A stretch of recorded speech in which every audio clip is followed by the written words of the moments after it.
Welcome back to the Star Wars Show Live. I am here with Adam Bray and Cole Horton, co-authors, Ruth Amos, editor, and Julie Ferris, publisher of Star Wars Everything You Need to Know and Lego Star Wars Chronicles of the Force.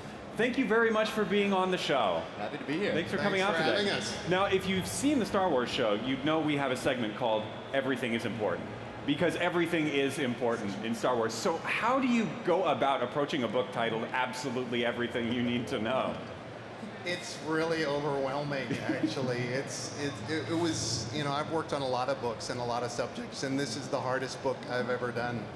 I think because a lot of us feel like, we've grown up with Star Wars and we know it by heart, that we kind of took it as a challenge to, come up with the most obscure, strange, weird stuff that we could. So it was a lot of work.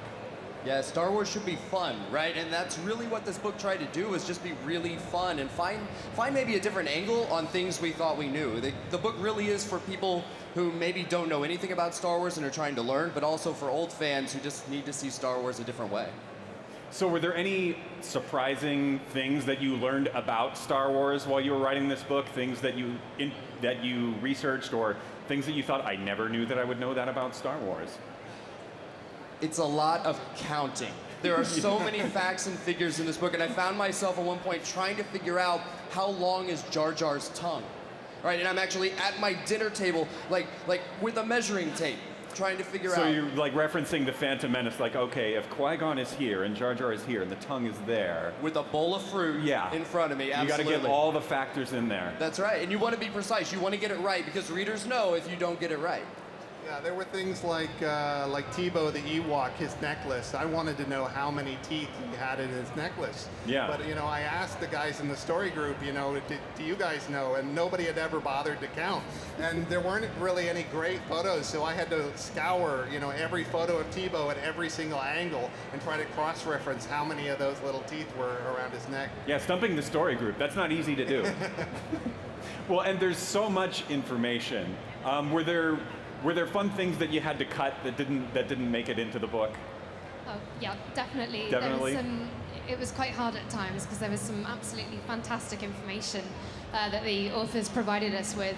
But it was just a case of the book's a really graphic book presented with toolboxes, and design did a fantastic job, so we did have to leave some things. But then we also got in things that we didn't think we could. But yeah. Is there anything off the top of your head that comes to mind that didn't make it? No, sorry. Okay. Yeah, I don't think want to feel that. yeah, there were some whole spreads that actually disappeared, in large part to make room for really exciting new content. I mean, this book was part of the journey to The Force Awakens. And just as a reader, that I was excited by that. So I was kind of okay that some stuff disappeared that I wrote, because I wanted to see the new stuff too. So how has it been interacting with the fans here at Celebration? You're here with the greatest, biggest, most sincere Star Wars fans in the whole world. How has it been talking to them about your book?